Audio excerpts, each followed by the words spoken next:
Shalom, jumpa kembali dengan saya Roni Suwono. Ini adalah channel pribadi saya.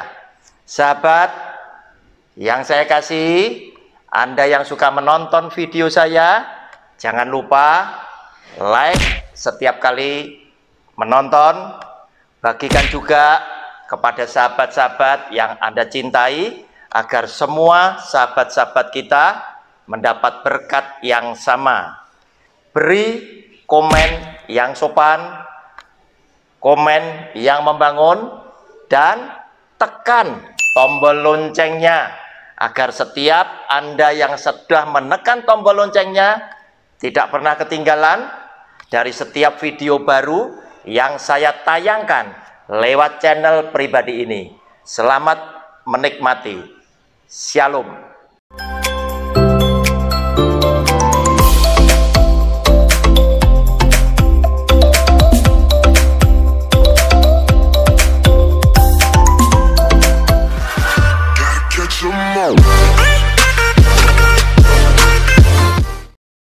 Shalom, jumpa kembali lewat channel pribadi saya, lewat program Sabar Selidiki Alkitab bersama Roni Suwono. Bapak Ibu yang dikasih oleh Tuhan, senang ketika Anda berjumpa dengan saya, menonton video saya. Sudah Anda siapkan Alkitab Bapak Ibu, demikian juga dengan alat tulisnya. Sekarang buka Alkitab Bapak Ibu sekalian pada Matius pasal yang ke-8.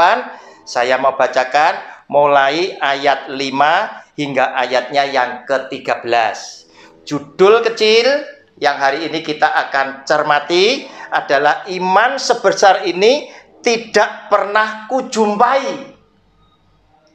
Saudara, dari judul seri pelajaran berseri keselamatan hak istimewa Tuhan Yesus, bukan hak manusia.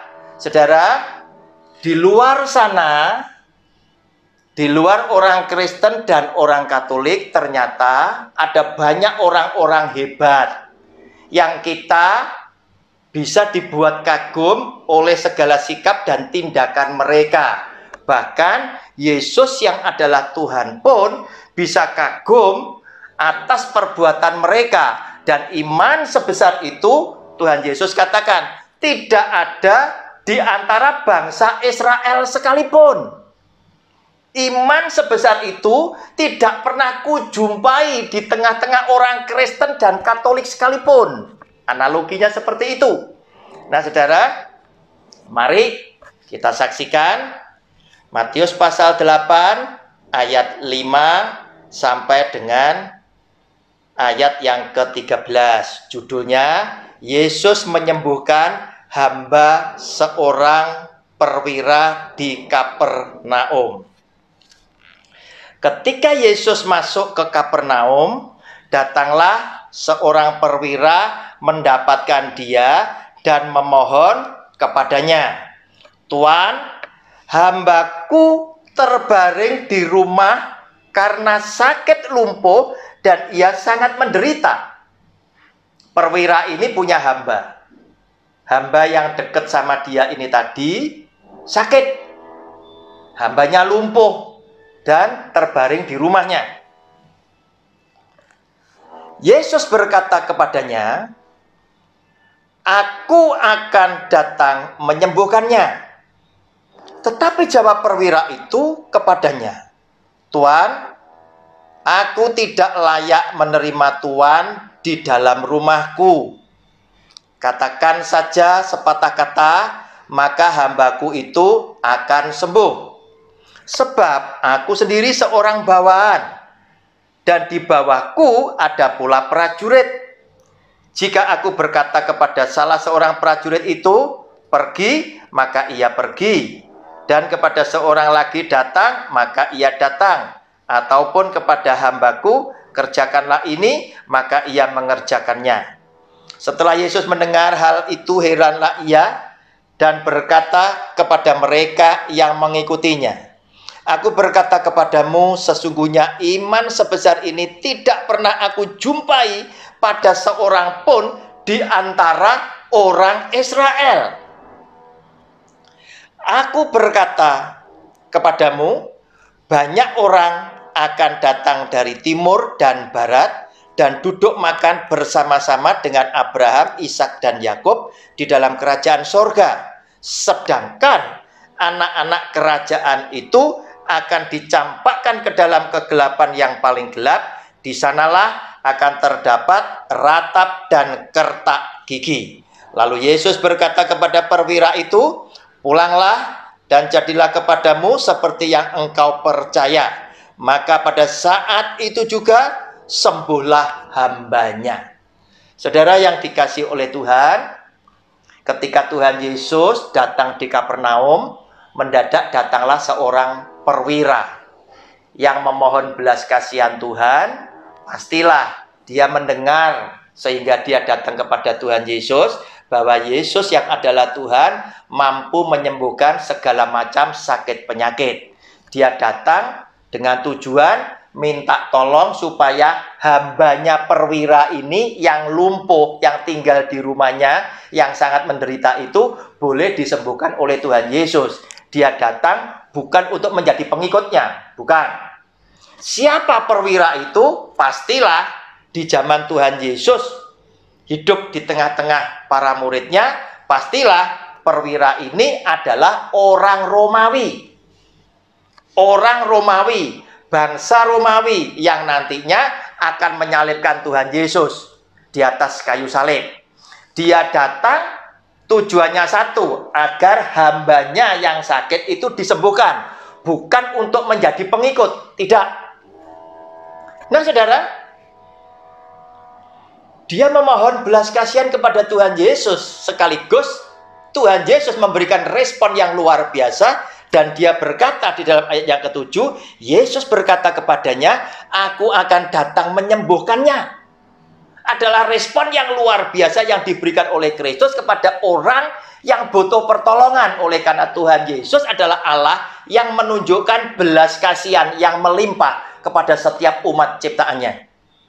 Saudara, berbeda dengan kita-kita yang mengaku sebagai hamba Tuhan. Terkadang kalau ada orang yang lagi membutuhkan pertolongan, membutuhkan doa kita, belum tentu hari itu kita akan segera datang untuk mendoakannya. Mungkin kita akan janjikan datang melayani itu setelah seminggu berikutnya dan lain sebagainya. Atau mungkin orang itu tidak bisa menjumpai kita secara langsung, harus lewat asisten kita atau tim pelayanannya kita. Sehingga terkesan sekali bahwa kita adalah orang yang sulit untuk bisa ditemui. Tidak sama seperti Kristus yang gampang ditemui dan dia langsung memberikan respon yang positif dan memberikan kelegaan di dalam hati setiap orang yang membutuhkan akan pertolongan daripada dia. Dia berkata, aku akan datang menyembuhkannya. Saudara, namun apa yang terjadi? Justru perwira ini memberikan jawaban yang membuat Tuhan Yesus heran dan kagum. Dia bilang, Tuhan, jangan engkau datang kepadaku. Aku tidak layak nerima engkau. Engkau terlalu tinggi, terlalu mulia, terlalu agung bagi aku. Aku ini juga seorang bawahan. Aku punya atasan. Aku ini seorang bawahan, tetapi di bawahku masih ada prajurit. Yang ketika prajurit itu aku perintahkan untuk pergi, dia akan pergi. Datang, dia akan datang. Aku perintahkan prajurit itu, kerjakan ini, kerjakan itu, dan mereka akan mengerjakan sesuai dengan perintahku. Oleh karena itu Tuhan, bukankah engkau adalah Tuhan yang maha kuasa? Aku tidak layak menerima engkau karena engkau terlalu agung dan mulia bagiku. Oleh karena itu Tuhan tidak usah repot-repot datang kepadaku, tetapi berfirmanlah saja, bersabdalah saja, supaya engkau perintahkan sakit penyakit itu pergi, maka hambaku juga akan sembuh. Nah saudara, inilah jawaban yang membuat Tuhan Yesus kaget dan terheran-heran. Sampai-sampai di dalam ayat yang ke-10, saudara perhatikan apa yang dia katakan. Setelah Yesus mendengar hal itu, heranlah ia dan berkata kepada mereka yang mengikutinya, aku berkata kepadamu, sesungguhnya iman sebesar ini, iman sebesar yang ditunjukkan oleh perwira bangsa Romawi ini tidak pernah aku jumpai pada seorang pun di antara orang Israel. Dengan arti kata lain, iman sebesar ini tidak pernah aku jumpai walaupun di tengah-tengah orang Kristen, orang Katolik sendiri. Padahal ini orang Romawi, orang yang tidak sama dengan orang Yahudi. Berarti orang di luar sana. Ternyata ada yang memiliki iman, percaya kepada Kristus yang demikian besarnya. Bahkan dia sampai berkata, iman sebesar ini tidak pernah aku jumpai pada seorang pun di antara orang Israel. Nah, saudara, berarti iman orang ini mengalahkan seluruh orang Israel. Padahal seringkali kita meremehkan orang di luar, orang Kristen, orang Katolik, seakan-akan kita tetap adalah yang terbaik di hati Tuhan. Kenyataannya tidaklah demikian. Di luar sana Tuhan ingin tunjukkan kepada saudara dan saya, masih terlalu banyak orang-orang yang lebih hebat dari saudara dan saya. Nah, saudara yang dikasihi oleh Tuhan, perhatikan sekarang ayat 12 ya. Perhatikan ayat 11 dan ayat 12. Saya ajukan satu pertanyaan di ayat 11. Aku berkata kepadamu, banyak orang akan datang dari timur dan barat dan duduk makan bersama-sama dengan Abraham, Ishak dan Yakub di dalam kerajaan surga. Ayat 12. Sedangkan saudara, ayat 11 dan 12 itu menjadi satu. Ayat 12 didahului dengan kata-kata, sedangkan anak-anak kerajaan itu akan dicampakkan ke dalam kegelapan yang paling gelap, di sanalah akan terdapat ratap dan kertak gigi.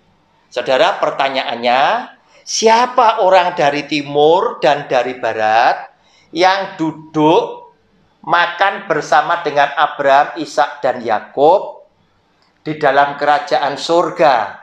Apakah itu mencerminkan orang Kristen, orang Yahudi, atau justru bukan? Justru orang yang di luar sana, yang memiliki iman istimewa, yang membuat hati Tuhan Yesus kagum atas mereka.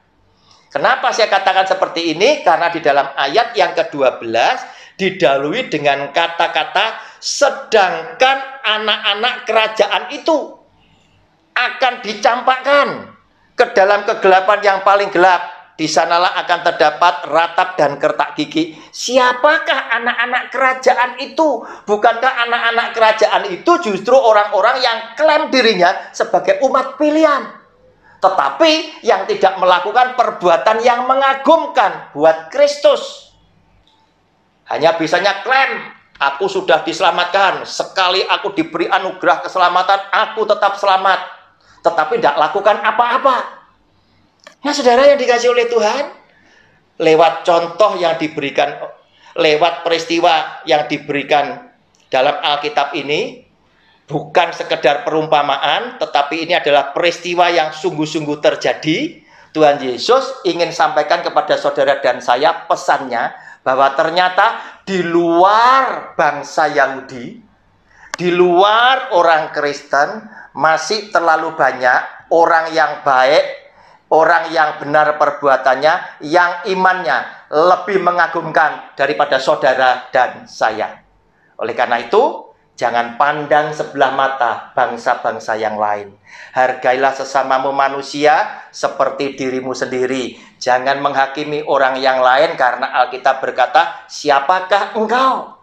Karena tidak ada seorang pun yang berhak atas keselamatan seseorang, karena keselamatan hak istimewa Tuhan Yesus, bukan hak manusia.